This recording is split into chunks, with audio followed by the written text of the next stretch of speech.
Executive Media. Focus, innovate, succeed. Ikop bakube babifanani. Olikwenda bifanani birungi. Bakukube bakwize ti oli munoni. Omukolo bagukolere. Olina kwandula. Olina nankani bya wedding. Olina graduation. Ni bobo firirwa. So kwenda kukola nankani send off decent. Wesimbye omukalulu. Decent. Funaba Ikop. Abo bulwo bayito batako. Tubateeko tuli kujja mukulonda. Era tibasasula. Be. Kale. Sasula. Olikwenda bya bululu. Yes. Bakukube mukuba ni poster. Ate bana. Mukuba poster. Olikwenda bana. Bana dinedo kubutundu bali. Mu poster anguli mutunigira muko chali wife. Ani. Chali wa imazira sente. Yasina n'okumuyamba oyo omusaada. Ikop. Eri ekindi aba Ikop. Olikwenda poster. Kale. Bana. Butundu bali. Billboard. Jamba na ife aba. Business card. Mudikola. Nti naba akolene ya. Nedo debeta bolochuwa. Bolochuwa dindi. Bolochuwa chechimu. Ne business card. Ate kalenda. Muwandika ku t-shirt. Follow us on Instagram at Ikop Photography or call +256 702 935 078. Don't forget, they do it smart. Book with us today. And branding at Print Creations. From custom gift sets to unique promotional items, creative signages and general printing, we've got everything you need to elevate your brand. Visit us at Chum Towers, Suite 70 on Kuruma Road, Lighthouse, Suites D14, D15 and F13. We offer a wide range of stationery supplies, awards and a vintage collection that stands out. Call us today at 0934 893 333 or WhatsApp 0702 683 317. Follow us on Facebook, Instagram and X at Print Creations. Print Creations, where quality, excellence and uniqueness meet.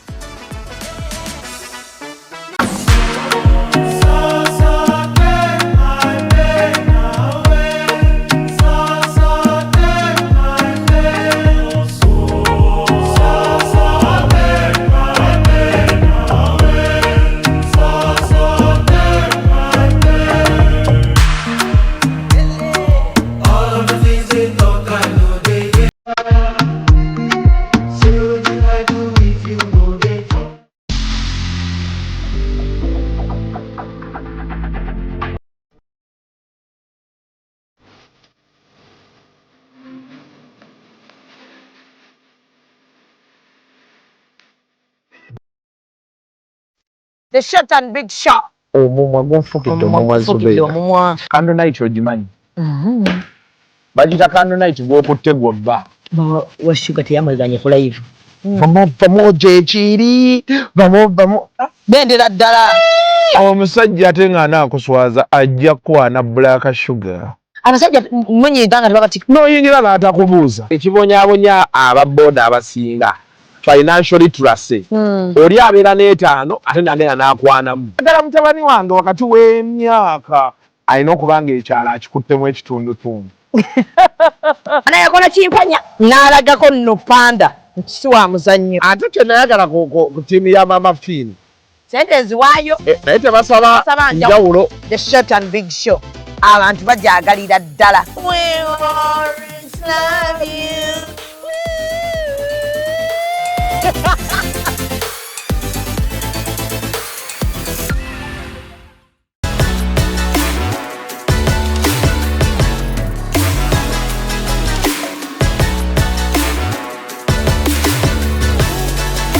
Hey yo, what's up my people? This is the baddest Azari right here on Executive Media with Real Time with Mimi. Stay locked in. Yeah. Omusomo gwe yandisomye okutereza amakage avuma basenga. Abo basenga boogera naye bali singo. Oyina ekitakwagaliza birungi. Kikutambuliramu. Olina omusajja omaze naye ebbanga mb'okyamwetegereza. Kwetegereza. Ono teyetegereza bafumba ate bali mu halali. Oyo ali mu kwetegereza bali mu halali abuuza Allah. Oyo asabe Allah tugamba watabaawo nsonga ndala nnyo. Asabe Allah atereeze ebbaawo ono. Olina omusajja osula naye ate obuuza oba ye mutuufu.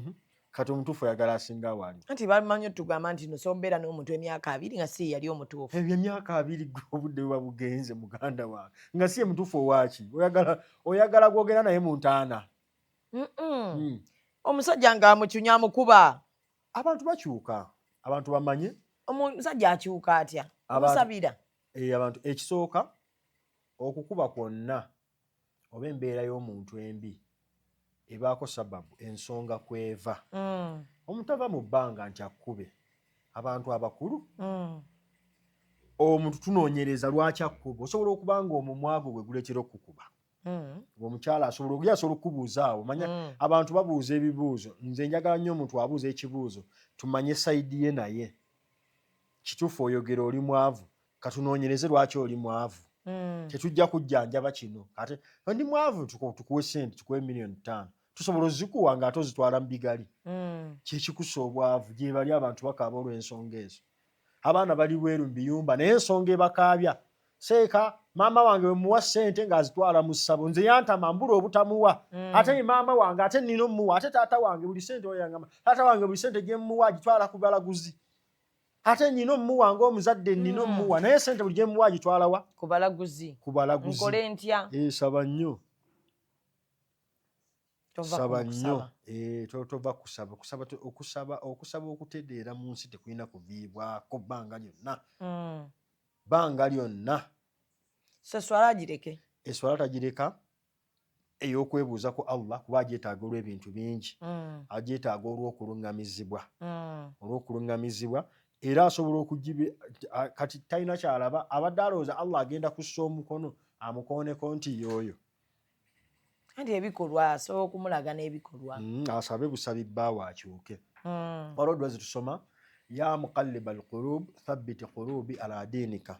Ai Allah yeweesabira. Owaaye gwe Allah akyusa emitima. Thabbit qulubi ala dinika. Nyweza omutima gwange ku ki? Ku ddiini yo. Edduwe asobola ogizza mu lulimi lw'ategeera. Ai Allah gw'akyusa emitima kyusa omutima gw'omwami wange guteerere gye.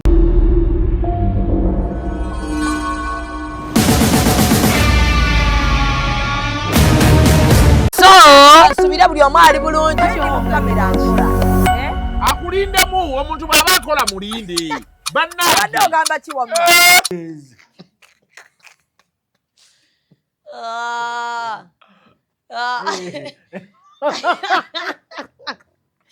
Kiki kyoyagala okugezaako okwogera? Kati lunaku Shamimu yali anzisizza enseko katono. Shamimu yajja nga mwoli n'atuuta tannamukuba makeup. Ne twogera ne tunyumya naye. Niwayita eddakiika 4 ne bakuba Moolini makeup. Kati nga Moolini ayimiridde ali n'aŋŋamba Kasozi Moolini aliwa? Moolini waffe gwe twazze naye nga mulamu bulungi. Bamufudde akatungulu. Natunula ku Moolini nga makeup gwe bamukubye toyinza mutegeera.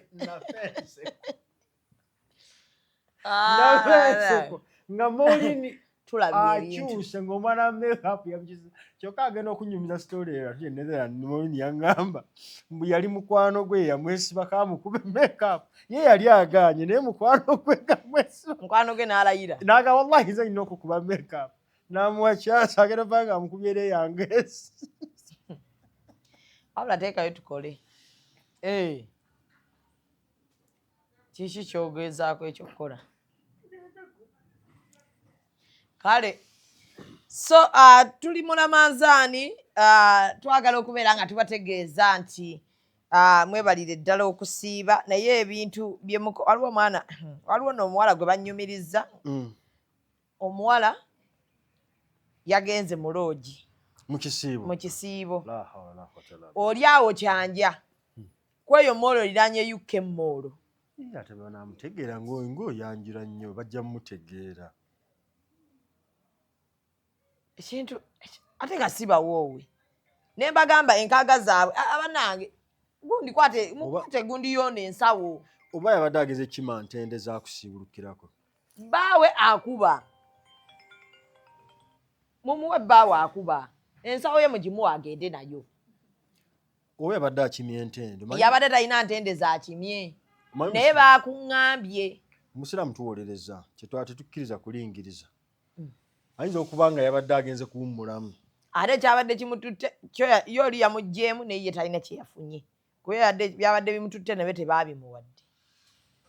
Ne mugamba atandike enkaaga ze. Oba omulimu agukola naye kitabeera kisiiba. Omanyi abantu abo bakola omulimu ogwo obwongo bugenda imaani ekendeera mulimu ku mazambi agakendeeza imaani bwe bwenzi imaani ekendeerera ddala muki mu muntu ng'omuntu mwenzi kasita obwesibako ebbanga eddene ge gamu ku mazambi agakendeeza imaani z'omuntu nettakuwa kati otuuka ekiseera nga Allah tokyamutya nga buli zambi eririwo osobola oddikola omanyi omwenzi mukimaaso okikola omwenzi akuvuma agagunenera lyetandika tavuma naye kati avuma kunolaba eswala azimiisinga ali eno ali eri ogera olaba nga agendedde ddala era omuntu kasita aggulawo omulyango ogwo abeera wakusabira okudda ogw'obwenzi nina omuntu tuli ku Gibbs Bridals oli ku Executive Media subscribinga likinga bw'omala osharinge nina omuntu eyampeereza message nanga Shamimu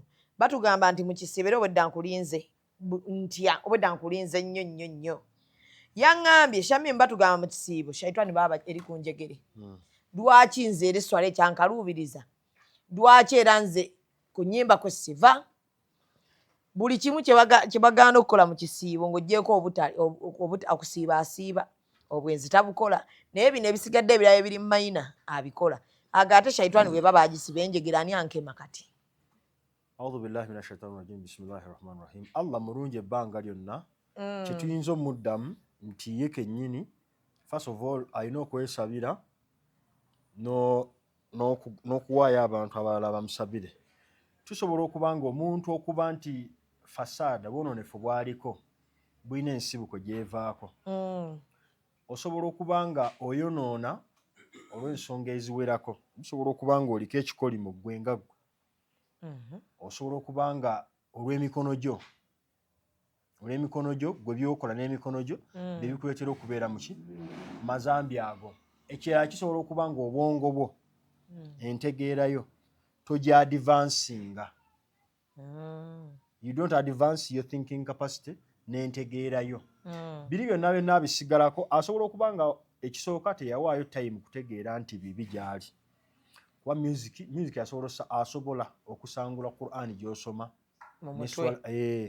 n'eswala asobola okuba nga teyawaayo kadde kola ki kubitegeera ebimu kubituleetera okutya Allah n'okubeera nga twewala amazambi kutegeera first of all nti Allah tagaagala ekirala nti gatukosa niwe nkikola kikosa nze eyo erimu asobola okuba nga tagirina kwe kuba nti abisigalako Allah mulungi ebbanga lyonna n'atuleetera ekisiibo ennaku 3 n'agamba nti mu kisiibo ekyo shaitani ngisibye lwaki ngisiba omuntu ye kennyini addire imaani ye agikyajinge atereze obukkiriza bwe bwe yali amaliriza aya ziri eziragira okusiiba yagamba la allakum tattakun oba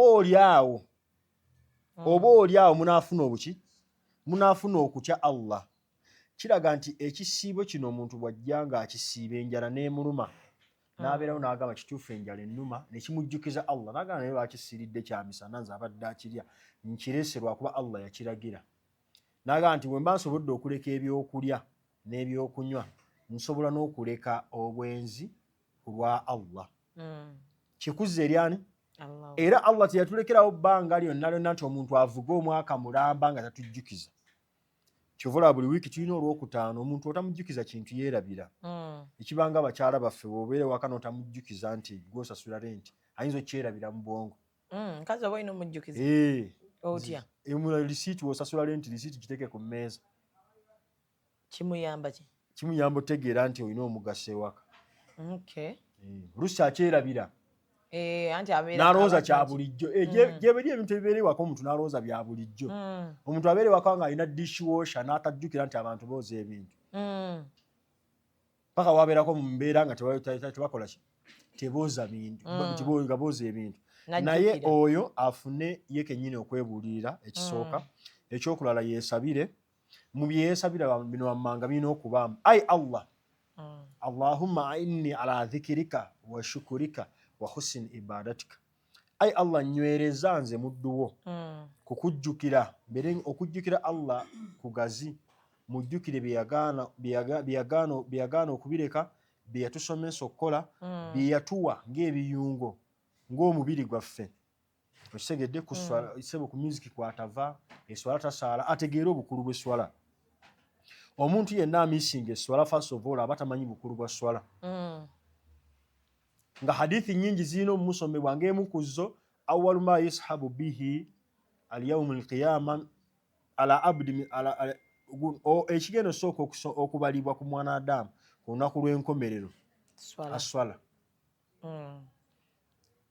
Kati aba alina okuddayo eri ku musingi ategeere nti wenna ava wano first of all ngenda kulipootinga mu maaso gani ga Allah subhanahu wa ta'ala. Ekyo waba takirina nti ajja kulipootinga era tajja kusaala ate oli bw'abanga akirina anti kati awajju tujjulizaako naye ng'esswala era tasaala anti okusaala esswala n'okukola emirimu gino egy'obusiraamu tujja tujjuza irimu first of all tugamba nti sooka okkirize nti Allah ali atya ali omu eyo tawhidi beera nayo osooka ogebera ne tawhidi endala nti Allah ye mulezi ekyo kyakubiri ye yampa omubiri yandiisa yantambuza ekyo kimanye tambula nakyo obeere ne tawhidi endala ekyo ey'okukkiriza nti Allah yagera okigedde kati awozeeko ekyanti omategera nti Allah byonna byonna yabirina yandagira kukola kinsonga kye yantonza irimu yeewera abasaala bw'omubuuza nti lwaki osaala okuleka abakimanyiira gye bali gw'obuuza nti lwaki osaala naga nze nakimanyiira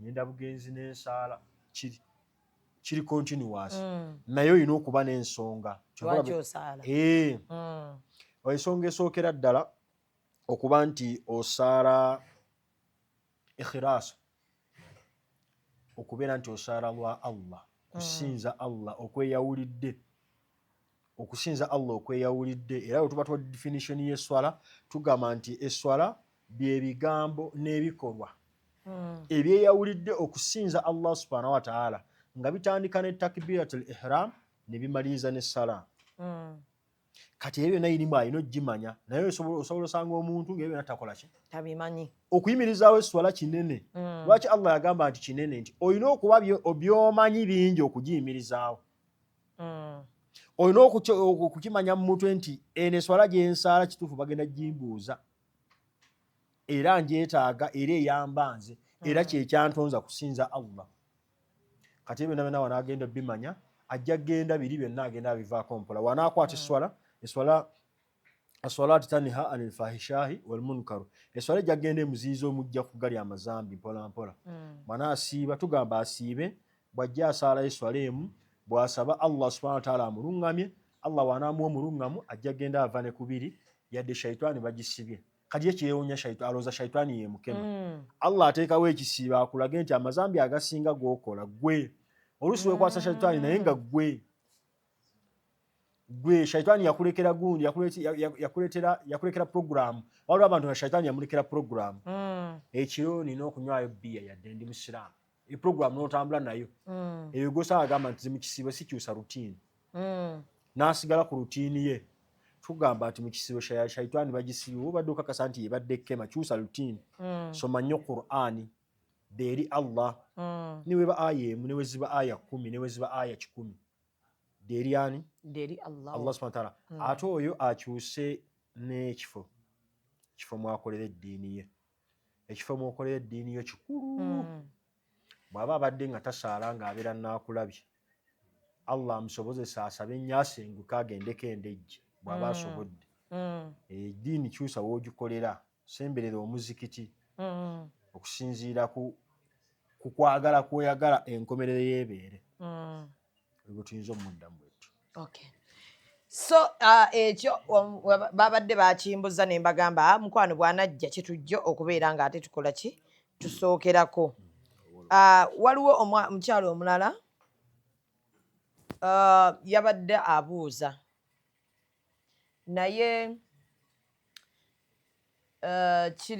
ekisooka kiri ku bbaawe ekyokubiri nakyo kiri ku bbaawe ekisooka yabuuzizza nti bbaawe bw'aba ayagala kusaala eri salaatul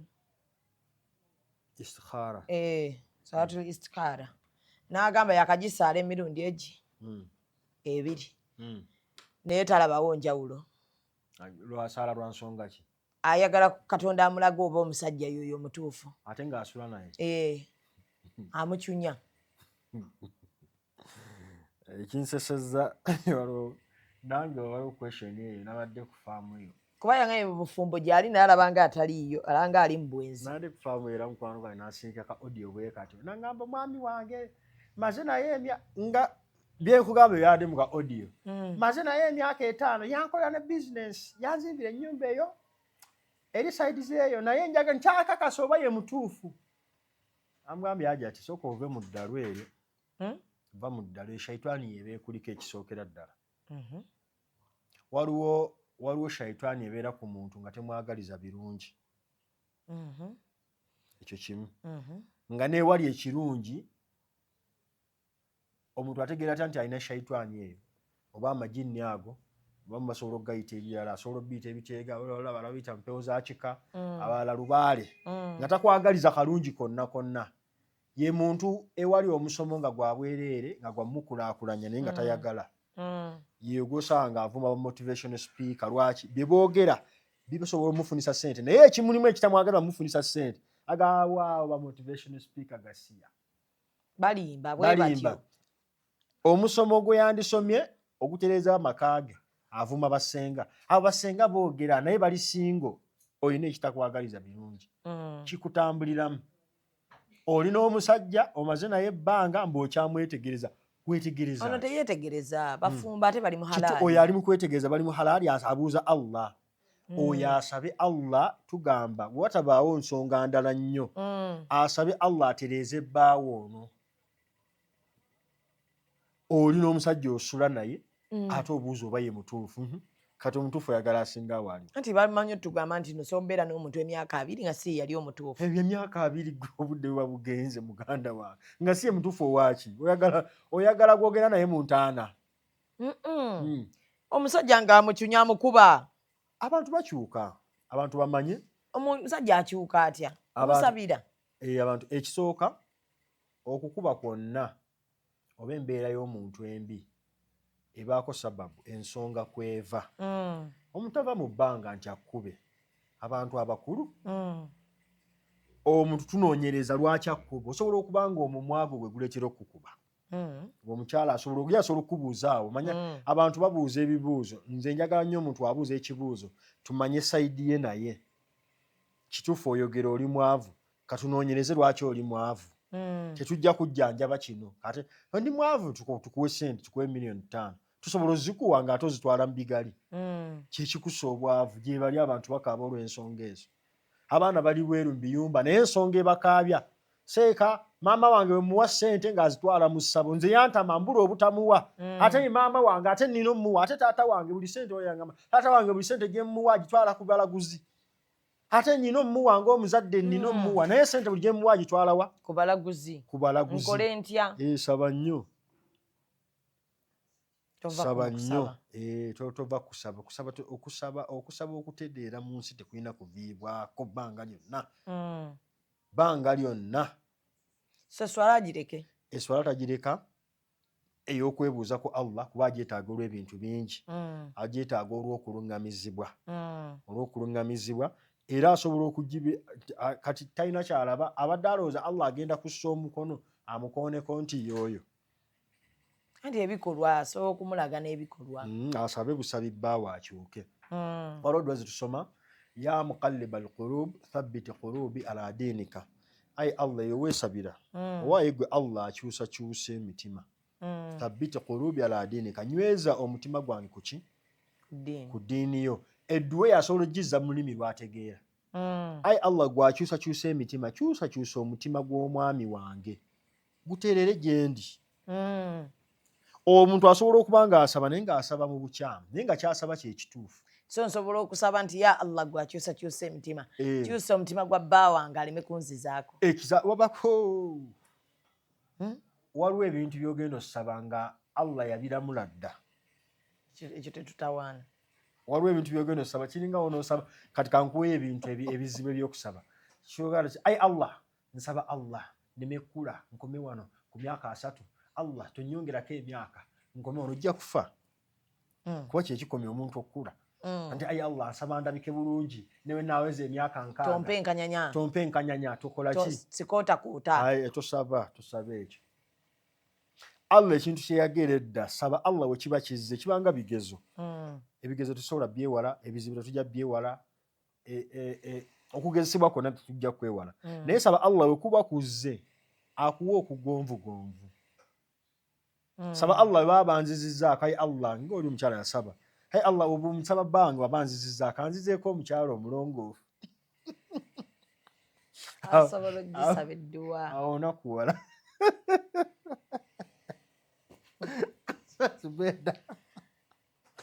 kati gwotya kusaba Allah muleme ku kyenkya nga bakuzizza ate kanguwulire gwe omuntu atayagala kuzzaako okola ekintu kimu funa omukyala gwe munoonyerezeeko sooka omulabe nga mujjawo nga tannafuuka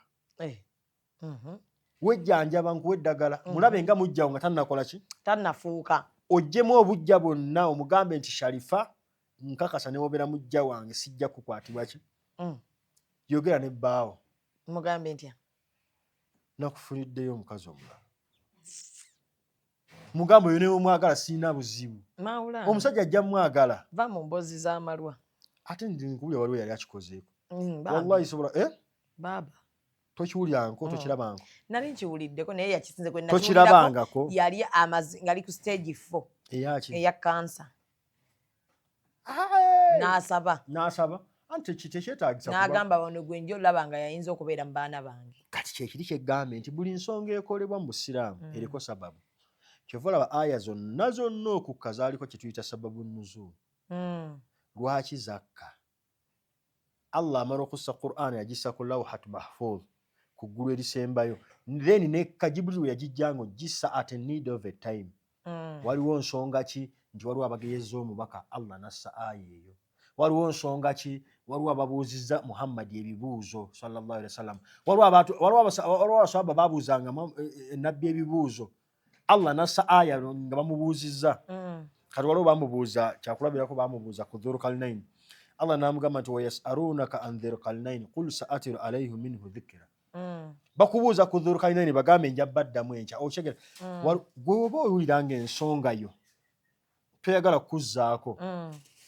mugambe kola omwami wo byawulira nga omukyala wo talina kuzzaako okitegedde you can be enough for your man naye olaba kikuva mu ngalo kola enteekateeka kuba kijja kubaawo okitegedde bw'olaba okyaliwo manyi omubaka Allah subhanahu wa ta'ala bwe yali assa omubaka yalina ekigambo kyayogera nga kikulu yagaa nti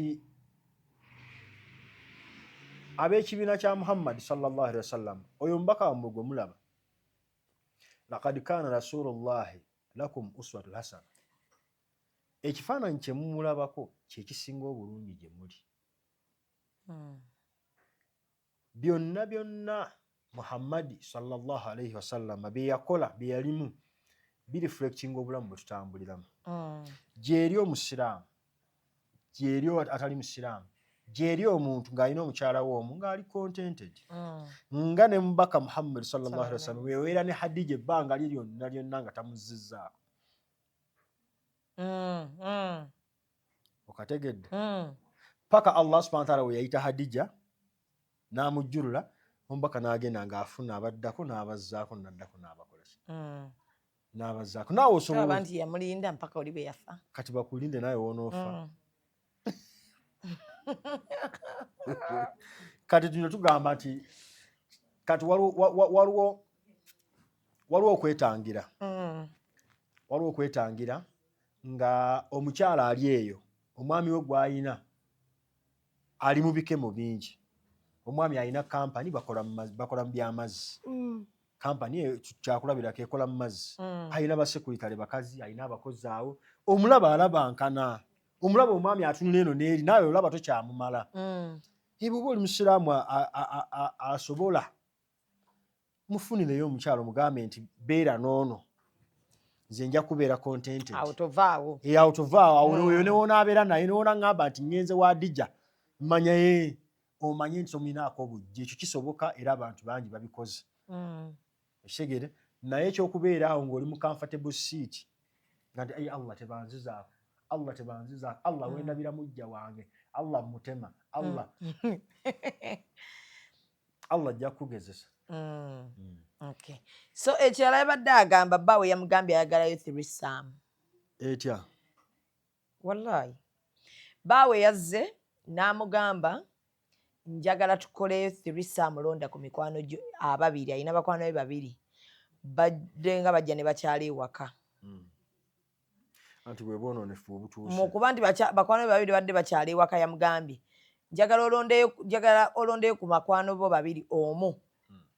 Omugambe tujje tukole threesome. Mami awansonga. N'amugamba nti like it is for adventure, like bagenda kukolayo ebyenjawulo mu sex. Omukazi yange kyamukuba enkikwe. Bwe kyamukuba enkikwe teyakiddako teyakyogerako naye yawulira nga n'omusajja like amutamye. Yali ali awo omusajja n'agaa tutegekeyo ekyemisana. Oyite mikwano gyo nange mpita abange. N'amugamba siinayo be ngenda kuyita omukyala. Omwami n'amugamba leero nze mbadde njagala okukufumbira. Aba ali awo nga mukwano gwe omu amusindikira message amugamba bbaawo yampise ewaka. N'amugamba naye nze nga saakuyise. Mukazi n'amugamba bbaawo yampise era ngenda kujja. Era bbaawo kolo ye yafumba emmere. Kati omukazi weeraba mukwano gwe yazirika ngazze najjukira nti nno bbaawe yali yamugamba ku babiri aleeteko omu ate alaba bbaawe yasindikidde kyaliiwe message. Bwe yazirika yanga teyaddamu kulaba teyaddamu kutegeera nnyo kyali kigenda mu maaso. Yaddizeemu okuzuukuka ng'ali ku buliri ng'ali bwerere nga ne mukwano gwe kwali nga bbaawe waali nga ne threesome ewedde. Abatulaba njagala obbategeeza ekisookera ddala. Ate kati ogwo omuze gwakuze Mawulaana abasajja basabira ddala threesome. Anti kati njagala obbategeeza nti adventure bassebo ne bannyabo yadde tweraliikirira ebigenda maaso mu nsi bingi. Nga bw'okyogedde era tuba tubiwulirako n'okubalabako n'obalabako. Naye obwo bonna bonna bulaga bubonero first of all obw'okuzingibwako bw'ensi ng'ensi etuuse ku nkomerero. Nti abantu bagenda kukola ebintu ebiri weird. Nina mukwano gwange nakyo njakyogerako. Obwononefu abantu gye babutuusizza manyi obuzibu obwononefu. Bw'okola ekintu shaitani be yagala ekutuuse ku extreme. Bw'okola obwenzi otuuka ekyanga okooye nga kati nkooye abakazi nkooye okwenda ku bakazi nga shaitani bwe kugamba kati tugenda kwenda ku basajja n'osimbula n'otandika baki. Omuntu kyenyinza omugamba oyo nja musomera essuula ntono. Yagambye akyaliwo mu bufumbo. Nja musomera nje sijja mu amagezi vaayo. Kuba simanyi mbeera ndala, simanyi gye batuuse na mwami we, simanyi gye bavudde, simanyi byamufunyeemu, ekigedde, simanyi oba Allah yamuwanga kikezo, simanyi oba omwami we anaatereera, nze n'omwami sinnayogerako naye. Ekitegeera naye bino wammanga bye tusomesa asobolayo obigattagatta ne situation gy'akola ki? Gy'ayitamu. Oyinza omugamba vaayo nga talina na mulimu. Ng'abadde housewife.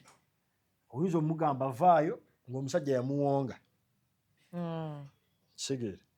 Oyinza omugamba menyamu obufumbo nga mukazi wa talina waasigala. So embeera abantu gye bawangaaliramu nnyingi.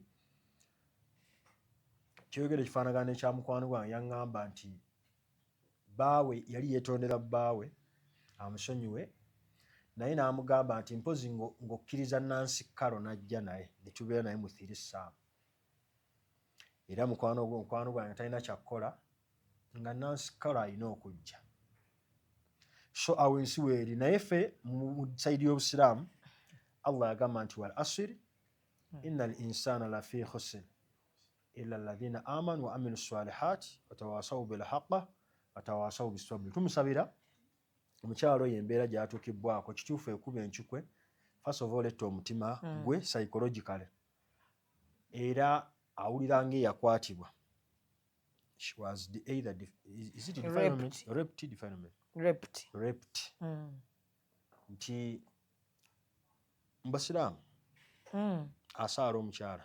Simanyi ekyo saakimubuuzizza.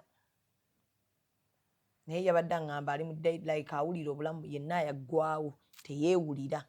Tugamba nti ayogereko n'abantu abakulu abasobola okwogerako ne bbaawe kuba kati mu mateeka ga shariya bingi ebiba byabaddewo first of all obwenzi buba bwabaddewo ate ng'omusajja takikwese n'akimulaga ekirala omusajja aba ayongedde fasaada obwonoonefu abwongedde eri omukyala okitegedde kuba mu firisaamu bingi ebibaawo bajja tuuka ekiseera bagambe naawe omukyala obeere ne mukyala munno mubeere nga ate mugenze ku bisiyaga okategedde oli wagamba nti firisaamu tekirina bwe kiri mu ddiini yaffe yadde ng'abakyala wabawasa tetulina bwe tukiraba nti firisaamu weeri yadde ng'abakyala wabakola ki wabawasa tubeera n'omukyala omu at a time ate olwaba tubagaana bateeka mu ruufu emu nti basulemu yadde n'okuwasa abooluganda tugamba nti okwo kunaabuuka kwa ddiini omwami kyeyakola oba yakikola Allah asaasire omukyala oyo amuwe embeera esingako obulungi amuwe embeera esingako obulungi kyetuyinza omumusabira kyokka bw'aba alaba nga kiyitiridde nnyo asobola okwetegula naye nga tumugamba nti okwetegula bw'aba alaba nga kyekisinga Allah ajja mumufunira ekisinga obulungi bw'aba yeetegule ku lwa Allah kate waliwo n'abanyumirwa ate n'asigalawo n'anyumirwa ate n'akola ki n'asigalawo abantu bakola ebintu eby'amaanyi bingi abakyala olw'okuba nti emitima gyammwe minafu jiba lyakugamba nti nze omwami wange yagambye takyagala kukozesa geeti ate nga sirina kyakukolera namulina twamutwala ebbombo ne bamulongoosa obufumbo buba nga buli lwanoba bamukima nga baki bamukima anti nga buli lwanoba omusajja nga mulungi nnyo mu bantu nga buli lwanoba nadda ewaabwe talina bw'abanyonnyola nti maama gye mwanteeka bankozesa geeti bbi kati nga maama abali agamba kujjako ng'oliko majinni kiki ekikujja nga ew'omusajja akulabirira bw'atyo naye tugamba abantu babeere open ekyo kiva mu nurturing the child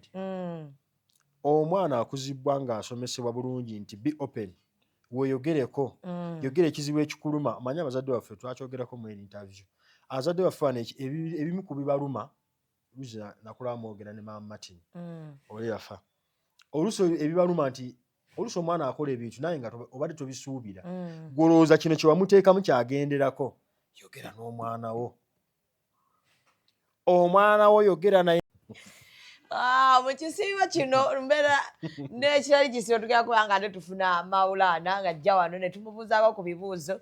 Nina mukwano gwange yaŋŋambye nti balina seeka waabwe asoma edduwa ez'ebizibu nti asoma edduwa ez'ebizibu abasomera simata ofumbirwa simanya wakola biki simanya toyina biki toyina mukisa abasomera bagenza okgendayo nga yabagambye mu Ramadhan takola lwaki kisiibo takola bajja kudda ng'ekisiibo kiwedde naŋŋamba waayi ne baseeka ate mu kisiibo ba tebakola ne mugamba kyetaaga kirungi n'omwebuuliza lwaki takola mu kisiibo naye ne ŋŋamba kenkufunye kankikubuulize ddala so omulimu ng'aba aguggadde buli Ramadhaani aba alina okuguggala kitegeeza shaitani z'akozesa baazisibye kati alinda we bazitaddemu azikozesa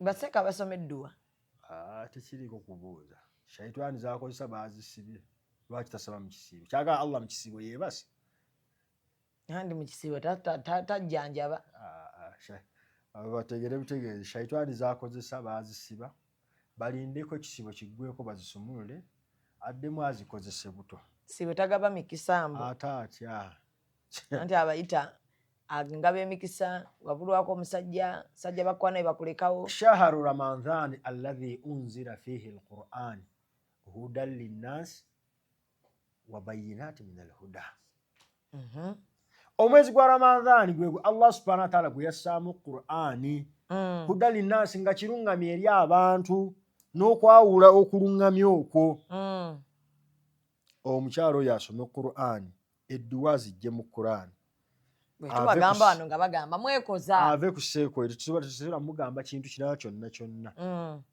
agenda akwate Qur'ani shahru mubaraka omwezi baraka eziri mu mwezi gwa Ramadhaani tusobola zimalawo nti hatta n'okutuusa ekiseera Allah ng'akugambye mu Ramadhaani ne wobeera otambula butambuzi n'ogamba nti qul huwa Allahu ahad qul huwa Allahu ahad qul huwa Allahu ahad qul huwa Allahu ahad Allah akuwa empeera n'akuwa baraka lwaki omuntu ava ku baraka ezo n'agenda eri gye bamulimba kiseeka kyagala okugamba Allah mu kisiibo yeebasa era tataddamu ddwa emikisa abadde agijjawa oyo kyayinza otegeera ekyo kyokka kiki so ndowooza buli omu leero ekibuuzo kyo kiddiddwamu nsaba mbeerekereze ne Maulana muleke tugende ale tulumbe ntamu ku ntamu kati tugenda mu biseera bya mmere timu ntamu ku ntamu so katubeerekereze. Assalamu alaikum warahmatullahi wabarakatuh.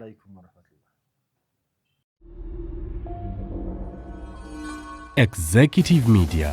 Focus, innovate, succeed.